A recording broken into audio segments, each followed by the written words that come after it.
kali ini saya nggak akan membahas masalah musik, tapi saya akan membuat video ini khusus dibuat untuk memenuhi tugas mata kuliah pengembangan profesi konseling yang diajarkan oleh dosen saya, yaitu Ibu Evi Fitrianti. Assalamualaikum Ibu dosen. Nah, saya akan membahas materi wawasan dasar profesi konseling, wawasan dasar profesi bimbingan dan konseling tepatnya. Oke, baiklah kalau begitu, yuk ikutin saya, check it out.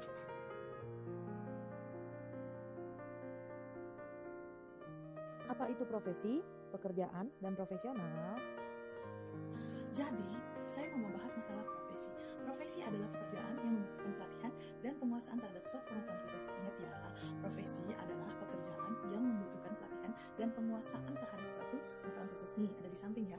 Nah, suatu profesi biasanya memiliki asosiasi profesi, kode etik, serta profesi, sertifikasi, dan lisensi yang khusus untuk bidang profesi tersebut. Jadi ingat ya. Jadi ada juga menurut Prayitno. Prayitno mengatakan pengertian profesi adalah merupakan suatu jabatan atau pekerjaan yang menuntut keahlian dari para petugasnya. Ingat, Prayitno tahun 2004 mengatakan pengertian profesi adalah merupakan suatu jabatan atau pekerjaan yang menuntut keahlian dari para petugasnya. Artinya, pekerjaan yang disebut profesi tidak bisa dilakukan oleh orang yang tidak terlatih dan tidak disertai khusus terlebih dahulu untuk melakukan pekerjaan itu. Oke, sebuah profesi harus memenuhi etika atau memiliki ciri-ciri tertentu. Nah, contoh ya. Profesi adalah pada bidang hukum, ya kan? Ada lawyer, ada hakim, itu profesi. Ada kedokteran, keuangan, militer, teknik, dan desainer. Guru BK pun juga menjadi profesi. Oke, ada di sini semuanya. Oke, lanjut ya, check it out. Pekerjaan. Nah, pekerjaan adalah merupakan suatu kegiatan yang tidak bergantung pada suatu keahlian tertentu. Ingat ya, pekerjaan adalah merupakan suatu kegiatan yang tidak bergantung pada suatu keahlian tertentu. Jadi, setiap orang dimungkinkan memiliki pekerjaan, namun tidak semuanya bertumpu pada satu profesi. Ingat ya, tidak semuanya bertumpu pada satu profesi. Pekerjaan dalam arti luas adalah aktivitas utama yang dilakukan oleh manusia. Ingat, aktivitas utama yang dilakukan oleh manusia. Nah, kalau dalam arti sempitnya yaitu istilah pekerjaan digunakan untuk suatu tugas atau kerja yang menghasilkan uang bagi setiap orang. Ingat ya, yang menghasilkan uang bagi setiap orang ya. Dalam pembicaraan sehari-hari, istilah ini sering dianggap sinonim dengan profesi. Padahal tidak loh, pekerjaan tidak sama dengan profesi. Oke, ingat ya. Dan dalam melakukan pekerjaan tidak mengandalkan keahlian dan pengetahuan khusus. Ingat, kalau profesi tadi punya keahlian khusus dan kalau pekerjaan tidak perlu. Kenapa? Pekerjaan yang dilakukan hanya digunakan untuk memenuhi kebutuhan sehari-hari. Kayak nyuci piring itu pekerjaan, oke? Dan memiliki status yang rendah di masyarakat dan hanya bisa menghasilkan sedikit uang. Contohnya kayak tadi, cuci piring itu kerjaan. Operator, penjaga warnet, tukang kebun, tukang rental, ya kan? Dan pokoknya itu yang tidak membutuhkan keahlian khusus. Oke? Tadi pekerjaan sudah, profesi sudah. Sekarang profesional.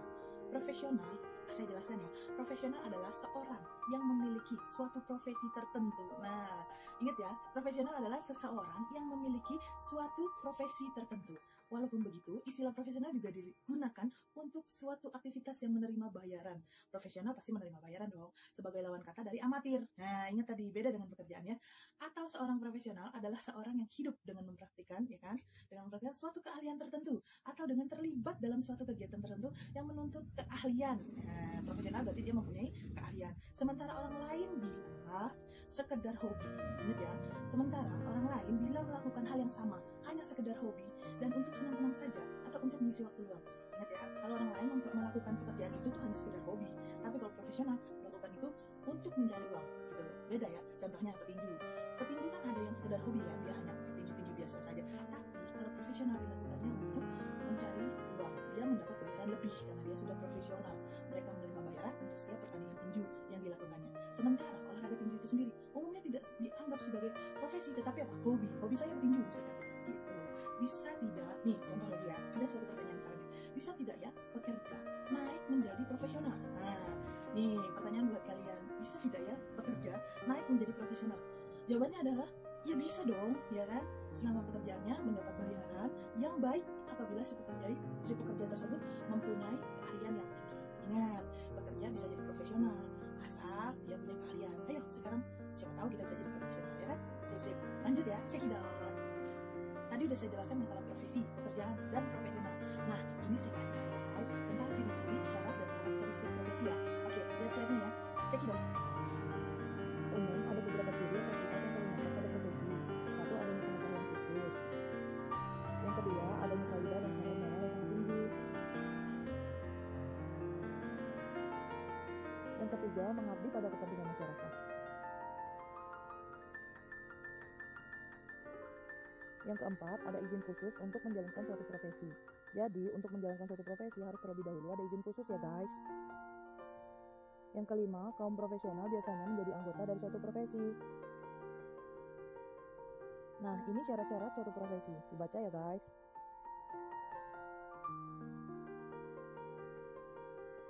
Inilah karakteristik dalam profesi, antara lain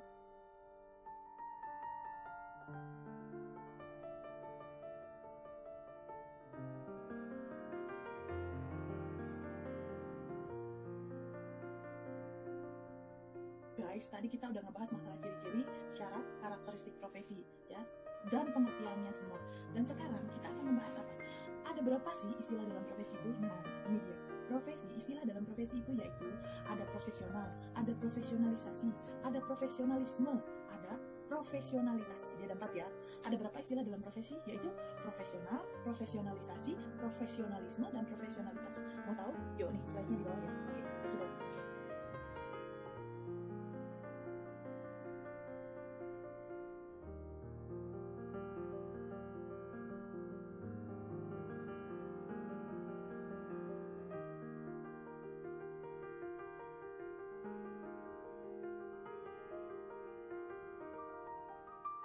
Hai guys, kita lanjut ya. Sekarang saya akan membahas profesi bermartabat. Profesi bermartabat itu ada landasan, ada trilogi, ada kondisi pendukung. Ingat ya, profesi bermartabat itu ada landasan, trilogi, dan kondisi pendukung. Dan kita bahas yuk, check it out. Di dalam landasan, dalam berprofesi bermartabat, di situ ada Undang-Undang Nomor 20 Tahun 2003 tentang Sistem Pendidikan Nasional. Ingat ya, ada Undang-Undang Nomor 20 Tahun 2003 tentang Sistem Pendidikan Nasional. Ada Kurikulum 2013, ada Peraturan Menteri Pendidikan Republik Indonesia Nomor 27 Tahun 2008 tentang Standar Kualifikasi dan Kompetensi Konselor.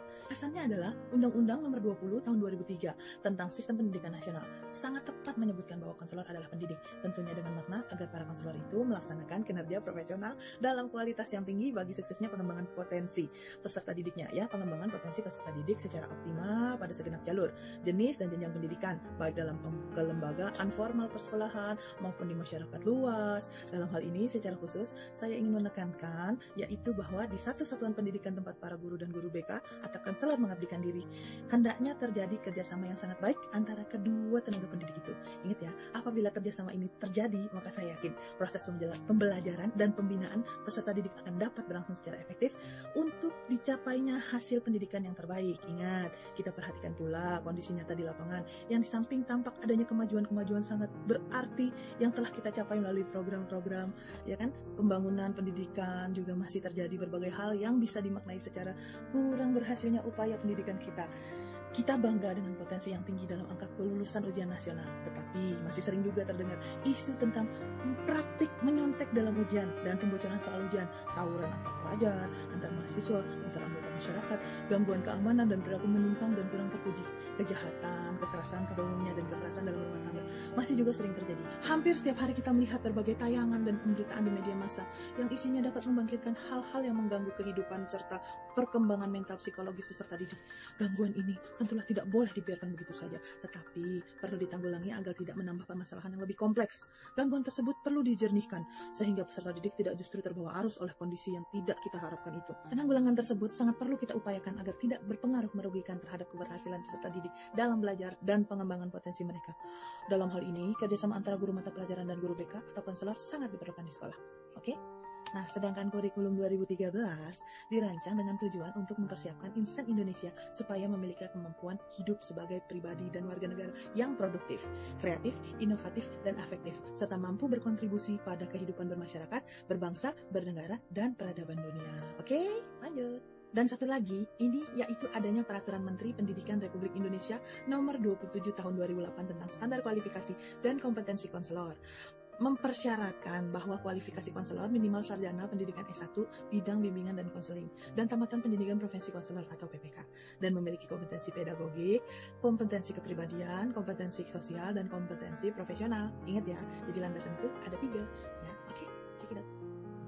Oke guys, tadi kita udah ngebahas tentang landasan. Nah sekarang kita akan membahas masalah trilogi profesi.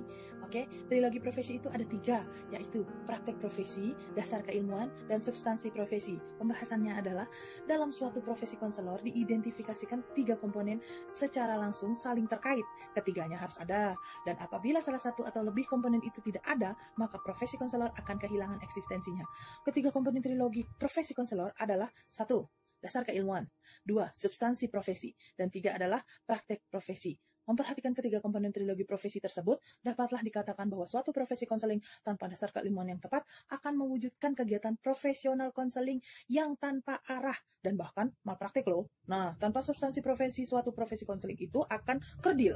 Ingat ya, akan kerdil, mandul, dan dipertanyakan isi dan manfaatnya. Dan tanpa praktik profesi, maka profesi konseling menjadi tidak terwujud, dipertanyakan eksistensinya, dan tenaga profesional konselor tidak berarti apa-apa bagi kemaslahatan kehidupan manusia. Ini berarti profesi konseling menjadi tidak bermartabat dan tidak dipercaya oleh masyarakat. Dalam kaitan itu semua, ketiga komponen trilogi profesi merupakan suatu kesatuan tak terpisahkan. Ketiganya merupakan kesatuan dan dipelajari dalam program pendidikan sarjana dan pendidikan profesi konselor untuk mewujudkan kemartabatan dan publik trust profesi konseling di negara kita tercinta Indonesia. Oke, lanjut.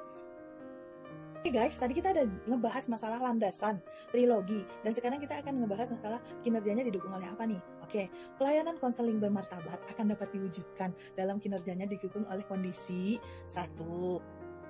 Pelayanan Itu pelayanan bermanfaat. profesional yang diselenggarakan oleh konselor haruslah benar-benar bermanfaat bagi kemaslahatan kehidupan secara luas.